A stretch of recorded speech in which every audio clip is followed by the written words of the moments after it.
নামিয়ে কথা বলো। শাহেনশাহকে কেউ হুকুম করতে পারে না। আর লায়লার চোখের দিকে তাকিয়ে এই নবাবগঞ্জে কেউ কথা বলতে পারে না।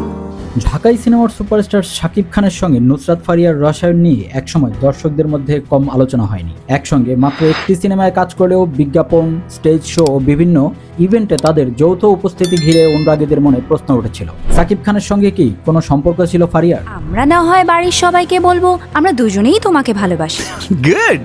কিন্তু অবশেষে সেই গুঞ্জন নিয়ে মুখ খুললেন নুসরাত ফারিয়া নিজেই। সম্প্রতি একটি পডকাস্ট অনুষ্ঠানে অংশ নিয়ে বিষয়টি স্পষ্টভাবে অস্বীকার করেছেন অভিনেত্রী। ফারিয়ার কথায়, শাকিব খানের সঙ্গে তার কোনো প্রেমের সম্পর্ক ছিল না। ফারিয়া বলেন, এমন কিছুই ছিল না, আমাদের মধ্যে খুব ভালো একটা পেশাদারিত্ব সম্পর্ক ছিল। আমরা একসঙ্গে সিনেমা করেছি, বিজ্ঞাপনে কাজ করেছি, স্টেজ শোতেও পারফর্ম করেছি, সবটাই কাজের জায়গা থেকে।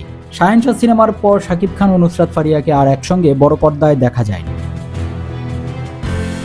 কেন এরপর আর তাদের জুটি হয়নি, এমন প্রশ্নের জবাবে ফারিয়া জানান, বিষয়টি তার কাছেও পরিষ্কার না। তিনি বলেন, এটা আসলে আমি নিজেও জানি না। এমনকি আমি শাকিবকেও একবার বলেছিলাম, ও বলেছিল আমাদের একসঙ্গে কাজ করা উচিত।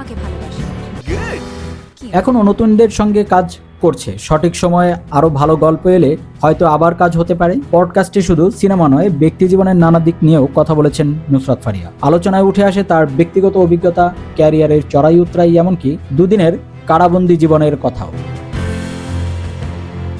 পরবর্তী আপডেট জানতে যুগবাণী এন্টারটেইনমেন্ট চ্যানেলটি সাবস্ক্রাইব করুন এখনই।